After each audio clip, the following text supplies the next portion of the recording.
दोस्तों, आज मैं आपसे कोई मोटिवेशनल बात नहीं करने वाला, ना कोई जोश भरी लाइन, ना कोई तुम कर सकते हो वाला नारा। मैं बस एक सवाल से शुरू करता हूँ। क्या 10,000 की सैलरी वाला इंसान अमीर बन सकता है? अगर आज आपकी सैलरी 10,000 है तो ईमानदारी से अपने दिल से पूछिए, क्या आपको लगता है कि आप कभी करोड़ों की संपत्ति बना सकते हैं? ज्यादातर लोग यही हार मान लेते हैं। उन्हें लगता है कि अमीरी सिर्फ बड़े पैकेज वालों के लिए होती है। लेकिन अगर आपको ऐसा लगता है कि यह नामुमकिन है तो मुझे सिर्फ 15 से 20 मिनट दीजिए। मैं आपको पूरे हिसाब, पूरे सबूत और पूरे सिस्टम के साथ साबित करके दिखाऊंगा कि 10,000 रुपये से शुरू करने वाला इंसान भी करोड़पति बन सकता है। अब कहानी शुरू करते हैं। जरा ध्यान से सुनिए। दो दोस्त हैं, राहुल और अमन। दोनों एक ही शहर में रहते हैं। दोनों अपने 20s में हैं। एक ही उम्र, एक ही कंपनी, एक ही डिपार्टमेंट, एक ही टाइम पर ऑफिस आते जाते हैं। सुबह दोनों एक ही बस में खड़े होते हैं। कभी कभी तो एक ही सीट पर बैठकर ऑफिस जाते हैं। लंच ब्रेक में एक ही कैंटीन में खाते हैं। तनख्वाह वाले दिन दोनों के मोबाइल पर एक ही मैसेज आता है, 10,000 रुपये क्रेडिट। आज अगर कोई बाहर से देखे तो कहेगा, इन दोनों में क्या फर्क है? दोनों तो बिल्कुल बराबर हैं। लेकिन यहीं एक बहुत गहरी बात छुपी है। बाहर से दोनों बराबर दिखते हैं, लेकिन अंदर से दोनों की सोच बिल्कुल अलग है। राहुल मानता है कि जिंदगी आज जीने का नाम है। जो पैसा आज हाथ में है वो आज ही उड़ जाना चाहिए, कल का क्या भरोसा। अमन मानता है कि जिंदगी सिर्फ आज नहीं होती। आज थोड़ा संभलोगे तो कल जिंदगी संभलेगी। यहीं से कहानी मोड़ लेती है। सैलरी दोनों की एक जैसी है, 10,000 रुपए, पर सोच का फर्क ऐसा है जो आने वाले सालों में एक को EMI का कैदी बना देगा और दूसरे को करोड़ों की संपत्ति का मालिक। आज दोनों एक ही लाइन में खड़े हैं, लेकिन कुछ साल बाद एक लाइन के आखिर में होगा और दूसरा उसी लाइन से बाहर निकल चुका होगा। और सबसे दिलचस्प बात क्या है पता है? शुरुआत में किसी को भी फर्क नजर नहीं आएगा, न राहुल को, न अमन को, न उनके दोस्तों को। फर्क तब दिखेगा जब वक्त बीत चुका होगा। राहुल की सोच बहुत साधारण है। वह मानता है कि पैसा है तो खर्च होना ही चाहिए। उसके हिसाब से जिंदगी का मजा तभी है जब जेब में पैसा आए और उसी दिन उड़ जाए। इसलिए राहुल 4,000 रुपये का कमरा लेता है। जरूरी नहीं था इतना महंगा कमरा, लेकिन उसे अच्छा लगता है। थोड़ा बड़ा है, थोड़ा साफ है और दोस्तों के सामने कह सकता है, मैं अच्छा रहता हूँ। सुबह ऑफिस जाने से पहले वह बाहर से चाय पीता है। दोपहर में कैंटीन की जगह बाहर का खाना मंगवाता है। शाम को दोस्तों के साथ थोड़ी पार्टी, थोड़ी हंसी, थोड़ा खर्च। मोबाइल पर नया रिचार्ज, कभी नया कवर, कभी ऑनलाइन शॉपिंग। अरे सस्ता मिल रहा है कहकर वह खुद को मना लेता है। राहुल को यह सब करते हुए कभी डर नहीं लगता, क्योंकि हर महीने एक भरोसेमंद आवाज आती है, 10,000 रुपये क्रेडिट। और फिर वही कहानी। महीने के आखिर में 10,000 रुपये आए, 10,000 रुपये गए, बचत शून्य। अब जरा अमन को देखिए और ध्यान से देखिए। अमन कोई साधु नहीं है। वह भी हंसता है, घूमता है, दोस्तों के साथ बैठता है, चाय पीता है, बातें करता है। वह जिंदगी से भाग नहीं रहा। लेकिन अमन एक काम अलग करता है। वह हर खर्च से पहले एक सवाल पूछता है, क्या यह खर्च जरूरी है या सिर्फ दिखावे के लिए है? इसीलिए अमन 3,000 रुपये का कमरा लेता है। कमरा छोटा है, शायद दीवारों पर पेंट थोड़ा पुराना है, लेकिन हवा आती है, नींद अच्छी आती है और किराया उसकी जेब के हिसाब से है। अब जरा यहाँ भी साफ साफ हिसाब देखिए। राहुल देता है 4,000 रुपये, अमन देता है 3,000 रुपये। फर्क है 1,000 रुपये हर महीने। अमन इस 1,000 रुपये को कमजोरी नहीं समझता, वह इसे ताकत समझता है। खाने में भी फर्क है। अमन रोज बाहर का खाना नहीं खाता, अक्सर घर का सादा खाना, हफ्ते में कभी कभार बाहर। राहुल जहाँ महीने में 1,500 से 2,000 रुपये बाहर खाने में उड़ाता है, अमन वहीं 700 से 800 रुपये में काम चला लेता है। मोबाइल रिचार्ज, इंटरनेट, छोटी छोटी ऑनलाइन खरीद अमन सब करता है, लेकिन लिमिट में। नतीजा, महीने के आखिर में जब राहुल कहता है, यार फिर पैसा खत्म हो गया, तभी अमन चुपचाप देखता है कि उसके पास 2,500 से 3,000 बचे हुए हैं। रकम बड़ी नहीं है, कोई ताली नहीं बजाता, कोई वाहवाही नहीं मिलती, लेकिन यही 3,000 अमन की सबसे बड़ी जीत है, क्योंकि यहीं से अमन की एक खतरनाक आदत बन चुकी है। पहले बचत, फिर बाकी जिंदगी। अब यहीं से कहानी सबसे काम की जगह पर पहुंचती है। यहीं से 10,000 रुपये कमाने वालों के लिए वो exact month wise action plan शुरू होता है, जो ज्यादातर लोग कभी नहीं बताते। ध्यान रखिए, ये कोई मोटिवेशन नहीं है, ये जमीन पर चलने वाला सिस्टम है। पहले महीने में अमन एक भी रुपया इन्वेस्ट नहीं करता। हाँ, आपने सही सुना, एक भी रुपया नहीं, क्योंकि पहला महीना पैसा बढ़ाने का नहीं, पैसा समझने का महीना होता है। अमन पूरे महीने सिर्फ एक काम करता है, वह हर खर्च लिखता है। चाय, बिस्किट, रिचार्ज, किराया, ऑन्टो, सब कुछ। महीने के आखिर में जब वह कागज देखता है तो उसे खुद झटका लगता है। उसे समझ आता है कि पैसा असल में खर्च नहीं हो रहा था, रिस रहा था। यहीं वह 3 फैसले लेता है। किराया 3,000 रुपये से ऊपर नहीं जाएगा, बाहर का खाना हफ्ते में एक बार, और चाहे जो हो जाए हर महीने 2000 रुपए बचेंगे। ये फैसला नहीं है, ये एक नियम है। दूसरा महीना शुरू होता है। इस महीने अमन 2000 रुपए निकाल कर अलग रख देता है। न कोई SIP, न कोई शेयर, न कोई रिस्क। वह पैसा सिर्फ एक काम करता है, अमन को डिसिप्लिन सिखाता है। कभी मन करता है कि कुछ खरीद ले, लेकिन वह खुद से कहता है ये पैसा अभी मुझे नहीं छूना है। यहाँ अमन पहली बार अपने मन पर जीतता है। तीसरा महीना आता है, फिर वही 2000 रुपए अलग। अब कुल हो गए 4000 रुपए। चौथा महीना, फिर 2000 रुपए, अब कुल 6000। यहीं ज्यादातर लोग हार जाते हैं क्योंकि रकम छोटी लगती है। लेकिन अमन को अब एक नई चीज महसूस होने लगती है, आत्मविश्वास। उसे पहली बार लगता है कि मैं पैसा संभाल सकता हूँ। पांचवा और छठा महीना, अब अमन के पास 8000 से 10,000 जमा है। ये पैसा अभी इन्वेस्टमेंट नहीं है, ये सुरक्षा कवच है। अब अमन जानता है अगर एक महीना सैलरी लेट हो जाए तो वह घबराएगा नहीं। अगर कुछ छोटा मोटा हो जाए तो कर्ज नहीं लेगा। और यहीं से उसकी सोच बदलनी शुरू होती है। सातवां महीना, यहीं असली खेल शुरू होता है। अब अमन पहली SIP चालू करता है, 1000 रुपए प्रति महीना। बहुत लोग यहाँ हंसते हैं, कहते हैं 1000 रुपए से क्या होगा, लेकिन अमन जानता है ये पैसा नहीं है, ये आदत है। ये आदत अगले 20 साल उसकी जिंदगी चलाने वाली है। 8वां महीना, SIP चल रही है, खर्च वही है, कोई परेशानी नहीं। 9वां महीना आता है, अमन SIP 1500 रुपए कर देता है। ध्यान दीजिए, उसकी सैलरी नहीं बढ़ी, उसका दिमाग बढ़ा है। 10वां महीना, सिस्टम मजबूत हो चुका है। अब अमन पैसा नहीं संभाल रहा, पैसा अमन के लिए काम करना शुरू कर चुका है। समय बीतता है, कुछ साल निकल जाते हैं। दोनों मेहनत करते हैं, दोनों का एक्सपीरियंस बढ़ता है और एक दिन दोनों सैलरी बढ़ाने के लिए कंपनी चेंज करते हैं। अब सैलरी हो जाती है 15,000 रुपए। कागज पर देखें तो दोनों ने तरक्की की है, दोनों आगे बढ़े हैं। लेकिन असल खेल अब शुरू होने वाला है। राहुल के दिमाग में सबसे पहला ख्याल आता है, अब तो सैलरी बढ़ गई है, अब थोड़ा खुलकर जिएंगे। इतने दिन कम में काटा है और बिना ज्यादा सोचे राहुल अपने खर्च धीरे धीरे बढ़ा देता है। कमरा वही है, लेकिन अब बाहर का खाना ज्यादा, कपड़े थोड़े महंगे, मोबाइल रिचार्ज बेहतर प्लान का, दोस्तों के साथ बैठना अब ज्यादा बार। राहुल को लगता है कि वह अपनी लाइफ अपग्रेड कर रहा है, लेकिन महीने के आखिर में नतीजा वही रहता है। 15,000 आए, 15,000 चले गए। अब अमन को देखिए, अमन भी खुश है, उसकी भी सैलरी बढ़ी है, लेकिन उसके दिमाग में एक ही लाइन घूम रही है, अगर सैलरी बढ़ी है तो सबसे पहले भविष्य की सैलरी बढ़नी चाहिए। यही अमन एक फैसला लेता है, वह बढ़ाता है अपनी बचत। अब अमन की SIP 1500 रुपए से बढ़कर 3000 से 4000 रुपए हो जाती है। अब जरा यहाँ रुकिए, क्योंकि यही कंपाउंड इंटरेस्ट का बीज और गहराई से मिट्टी में जाता है। राहुल को यह सब बोरिंग लगता है, उसे लगता है कि अमन जिंदगी नहीं जी रहा, लेकिन सच ये है कि राहुल आज जिंदगी जी रहा है और अमन कल की जिंदगी बना रहा है। और सबसे खतरनाक बात क्या है पता है? अभी भी बाहर से देखने पर दोनों बराबर लगते हैं। न कोई करोड़पति दिख रहा है, न कोई गरीब। यही कारण है कि ज्यादातर लोग गलत इंसान की नकल कर बैठते हैं। लेकिन कहानी अभी खत्म नहीं हुई है। अभी तो सैलरी 25,000 रुपए होनी बाकी है। अब कहानी उस मोड़ पर पहुंचती है जहां ज्यादातर जिंदगियां अटक जाती हैं और बहुत कम लोग आगे निकलते हैं। समय फिर आगे बढ़ता है, दोनों फिर मेहनत करते हैं, कंपनी चेंज कर देते हैं और एक दिन सैलरी हो जाती है 25,000 रुपए। अब जरा ठहरिए, यहीं असली फर्क साफ दिखने लगता है। सबसे पहले राहुल को देखिए। 25,000 रुपए सुनते ही राहुल के दिमाग में एक ही ख्याल आता है, अब तो बाइक तो बनती है, क्योंकि अब उसके आसपास सबके पास कुछ न कुछ है। कोई नई बाइक ले चुका है, कोई EMI पर मोबाइल, कोई कहता है भाई EMI आसान होती है। राहुल भी शोरूम जाता है। बाइक की कीमत मान लीजिए 90,000 रुपए, डाउन पेमेंट 10,000 रुपए, बाकी EMI। सेल्समैन मुस्कुराकर कहता है सिर्फ 4,500 रुपए महीना।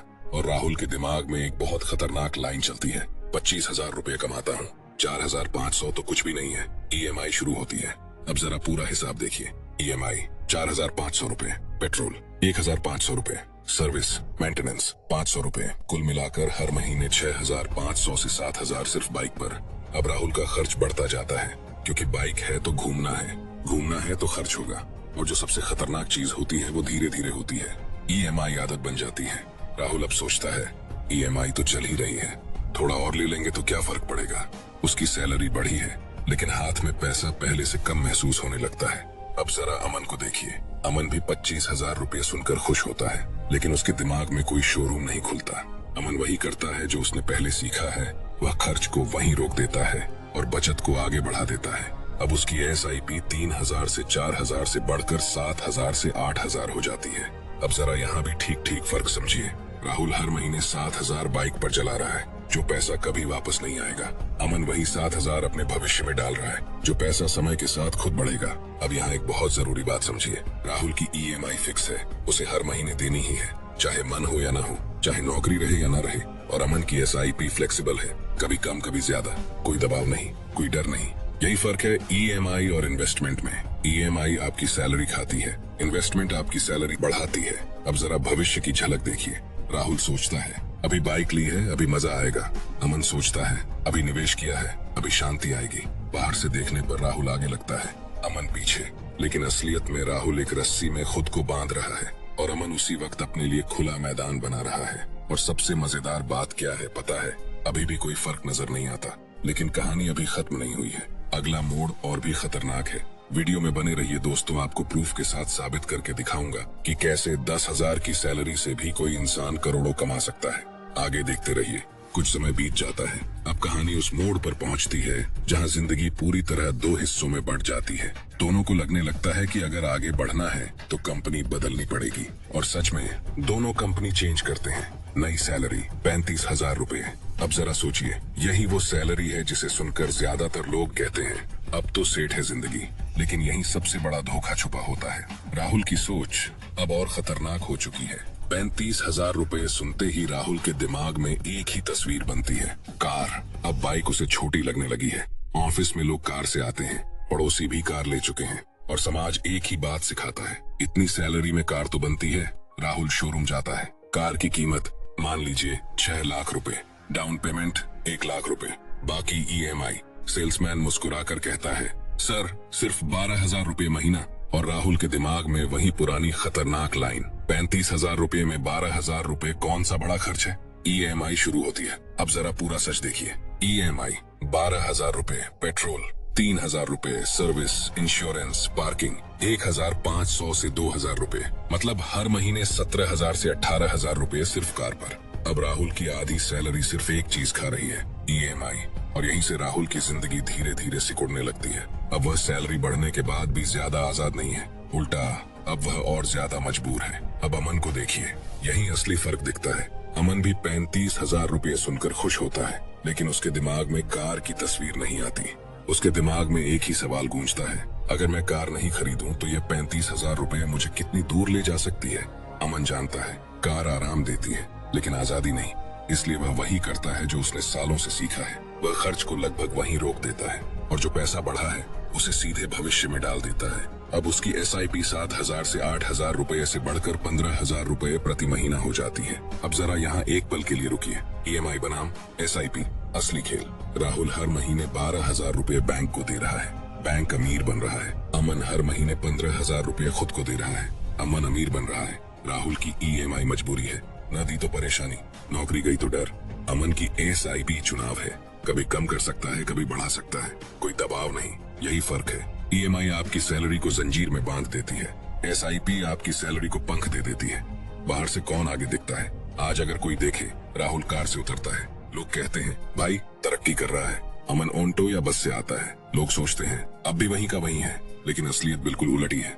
राहुल हर महीने अपनी आजादी गिरवी रख रहा है, और अमन हर महीने अपनी आजादी खरीद रहा है। और यही वो जगह है जहां कहानी खामोशी से एक बड़े अंजाम की तरफ बढ़ती है, क्योंकि अब अमन के निवेश कंपाउंड होना शुरू हो चुके हैं। और अगला सीन सीधा 20 साल बाद का है, जहां दोनों फिर से आमने सामने होंगे। राहुल और अमन फिर से आमने सामने हैं। दोनों की उम्र बढ़ चुकी है, दोनों ने जिंदगी देख ली है, लेकिन एक के चेहरे पर थकान है, दूसरे के चेहरे पर शांति। अब कोई कहानी नहीं चलेगी, अब कोई भावनात्मक बात नहीं, अब सिर्फ सबूत। और यहीं हम खोलते हैं लाइव SIP कैलकुलेटर। अब साबित करने की बारी है। आप वीडियो को कुछ सेकंड्स के लिए पॉज कीजिए और गूगल में सर्च कीजिए SIP कैलकुलेटर। आप गूगल पर लिखते हैं SIP कैलकुलेटर, स्क्रीन खुलती है। अब आप वही डालते हैं जो अमन पिछले कई सालों से करता आ रहा है। आप पहला बॉक्स भरते हैं, मंथली इन्वेस्टमेंट 15,000 रुपए। दूसरे बॉक्स में लिखते हैं टाइम पीरियड 20 साल। तीसरे बॉक्स में डालते हैं एक्सपेक्टेड रिटर्न 12%। ये हमने सिर्फ 12% पकड़ा है, क्योंकि अब तक की हिस्ट्री के हिसाब से लंबे समय में अच्छे खासे म्यूचुअल फंड में कम से कम इतना रिटर्न तो मिला है। इससे ज्यादा भी मिल सकता है, लेकिन हम सिर्फ 12% के हिसाब से ही काउंट करेंगे। अब आप कैलकुलेट दबाते हैं और स्क्रीन पर जो नंबर उभरता है वो किसी की राय नहीं है, वो किसी मोटिवेशनल स्पीकर का दावा नहीं है, वो मैथ है। स्क्रीन कहती है इन्वेस्टेड अमाउंट 36 लाख रुपए। लेकिन तभी अगली लाइन चमकती है, एस्टिमेटेड रिटर्न्स लगभग 1 करोड़ 9 लाख रुपए। और आखिर में जो लाइन दिल की धड़कन बढ़ा देती है, टोटल वैल्यू लगभग 1 करोड़ 45 लाख रुपए। यानी सिर्फ SIP से, बिना किसी लॉटरी के, बिना किसी जुगाड़ के, बिना किसी अंदरूनी खबर के 1.5 करोड़ रुपए। अब यहाँ एक पल रुकिए, 36 लाख आपने डाले, 1 करोड़ से ज्यादा समय ने आपके लिए कमाया। अमन ने नहीं, अमन ने बस सब्र किया, डिसिप्लिन रखा, EMI से दूरी बनाए रखी और कंपाउंड इंटरेस्ट ने चुपचाप अपना काम किया। दोनों दोस्तों ने अपने करियर की शुरुआत अपने 20s में की थी, सिर्फ 10,000 की सैलरी से, और आज वो दोनों अपने 40s में हैं, जिसमें से एक अमन सिर्फ 40 साल की उम्र में करोड़ों का मालिक बन गया। अब आप मुझे बताइए, क्या इस बात में आपको अभी भी कोई डाउट है कि 10,000 की सैलरी से कोई करोड़पति नहीं बन सकता? अगर नहीं है तो वीडियो को अभी लाइक कर दीजिए। अब मैं आपको कहानी का एक दूसरा पहलू बताता हूँ जो मैंने अब तक इसमें शामिल नहीं किया था और जो आपका दिमाग हिला देगा। ध्यान से सुनिए। शाम 6 बजे के बाद दोनों दोस्तों की जिंदगी अलग दिशा में मुड़ जाती थी। राहुल का दिन यहाँ खत्म हो जाता था। ऑफिस से आते ही मोबाइल, रील्स, दोस्तों के साथ गपशप, कभी बाहर चाय, कभी बेवजह घूमना। राहुल कहता था, पूरा दिन काम किया है यार, थोड़ा तो आराम बनता है। और सच में उसे लगता था कि वह सही कर रहा है। अब अमन को देखिए, अमन भी थका हुआ घर आता था, लेकिन 6 से 9 बजे के बीच वह एक अलग फैसला करता था। वह कहता था, अगर मैं यही 3 घंटे हर दिन ऐसे ही बर्बाद कर दूं, तो मेरी जिंदगी भी राहुल जैसी ही रहेगी। इसलिए वह एक छोटा सा लक्ष्य बनाता है, एक्स्ट्रा इनकम। अमन को साफ पता था उसके पास कोई बड़ा पैसा नहीं है, इसलिए वह ऐसा काम ढूंढता है जिसमें इन्वेस्टमेंट शून्य हो। वह कई दिनों तक इंटरनेट पर सर्च करता है, कभी एफिलिएट मार्केटिंग देखता है, कभी ब्लॉगिंग, कभी ट्रेडिंग, लेकिन हर जगह एक ही डर दिखता है, पैसा लगाओ। और अमन के पास पैसा लगाने को कुछ था ही नहीं। तभी उसकी नजर जाती है थंबनेल डिजाइनिंग पर। कोई बड़ी मशीन नहीं, कोई फीस नहीं, सिर्फ एक मोबाइल, इंटरनेट और सीखने की जिद। अमन यहीं रुक जाता है। अब असली संघर्ष शुरू होता है। हर शाम 6 से 9 बजे जब राहुल समय बर्बाद कर रहा होता है, अमन सीख रहा होता है। पहले उसे समझ ही नहीं आता कि अच्छा थंबनेल क्या होता है। रंग गलत, फॉन्ट गलत, सब कुछ गलत। कई बार मन करता है छोड़ दे, लेकिन वह खुद से कहता है, अगर आसान होता तो हर कोई कर रहा होता। पहले महीने कोई क्लाइंट नहीं, दूसरे महीने कोई क्लाइंट नहीं, तीसरे महीने एक छोटा सा काम मिलता है। कमाई 1,000 रुपए महीना, कोई बड़ी रकम नहीं, कोई जश्न नहीं, लेकिन अमन खुश होता है क्योंकि ये 1,000 उसकी नौकरी से नहीं आया, ये उसकी स्किल से आया। अगले कुछ महीने वह इसी 1,000 से 2,000 तक में काम करता रहता है। धीरे धीरे क्लाइंट्स बढ़ते हैं, 5,000 रुपए महीना, फिर 10,000 रुपए। अब अमन का आत्मविश्वास बढ़ता है। काम इतना बढ़ जाता है कि वह अकेले संभाल नहीं पाता। पहला लड़का रखता है, फिर दूसरा। अब वह सिर्फ काम नहीं कर रहा, वह काम दे रहा है। कुछ सालों में अमन की मंथली इनकम 50,000 पार कर जाती है। याद रखिए, यह वही अमन है जिसकी शुरुआत 1,000 से हुई थी। अब सबसे जरूरी बात, अमन इस एक्स्ट्रा इनकम का एक भी रुपया फालतू खर्च नहीं करता। वह हर पैसा डायरेक्ट म्यूचुअल फंड में डालता है। शुरुआत में इनकम कम थी तो SIP भी कम थी, 1,000 रुपए, 2,000 रुपए। जैसे जैसे इनकम बढ़ी, SIP भी बढ़ती गई। 5,000 रुपए, 10,000 रुपए, 20,000 रुपए। औसतन पूरे 20 साल में उसकी SIP बैठती है 25,000 रुपए प्रति महीना। अब सीधे आखिरी सीन पर चलते हैं, 20 साल बाद। अब इसी पर हम SIP कैलकुलेटर लगाते हैं। मंथली इन्वेस्टमेंट 25,000 रुपए, time period 20 years, expected return 12%, बहुत रियलिस्टिक। अब आप कैलकुलेट दबाते हैं, स्क्रीन पर जो नंबर आता है वही आखिरी सच। Total investment 25,000 into 12 into 20 is equal to 60 lakh रुपए। अब ध्यान दीजिए, एस्टिमेटेड रिटर्न्स लगभग 1 करोड़ 82 लाख रुपए। टोटल वैल्यू लगभग 2 करोड़ 42 लाख रुपए, यानी करीब 2.5 करोड़ रुपए। और ये सिर्फ एक्स्ट्रा इनकम से। अगर इसमें आप उसकी नौकरी के द्वारा कमाया हुआ 1.5 करोड़ का इन्वेस्टमेंट ऐड कर दे तो टोटल वैल्यू हो रही है लगभग 4 करोड़। ये अमाउंट मैंने आपको कम से कम एवरेज रिटर्न के हिसाब से बताई है, नहीं तो कुछ लोग तो विश्वास ही नहीं करेंगे। अब ये 4 करोड़ में से वो अपने लिए बढ़िया से बढ़िया कार भी ले, एक बंगला भी बना ले, तो भी उसके पास इतना पैसा बचेगा कि नौकरी छोड़कर आराम से फाइनेंशियली रिटायर्ड हो सकता है। याद रखना, अमन की सैलरी 10,000 रुपए से शुरू हुई थी, लेकिन उसने सैलरी को अपनी औकात नहीं बनने दिया। अब कहानी अपने आखिरी और सबसे निर्णायक सीन पर पहुंच चुकी है। अब कोई क्या होगा नहीं है, अब जो है वही सच है। 20 साल बीत चुके हैं, वक्त ने दोनों को आगे बढ़ाया है। आज राहुल और अमन दोनों की सैलरी है 1,50,000 रुपए प्रति महीना। 1,50,000 रुपए कमाने के बावजूद राहुल आज भी EMI में फंसा हुआ है। नई कार खरीदी है, EMI चल रही है। एक फ्लैट लिया है, होम लोन की EMI चल रही है।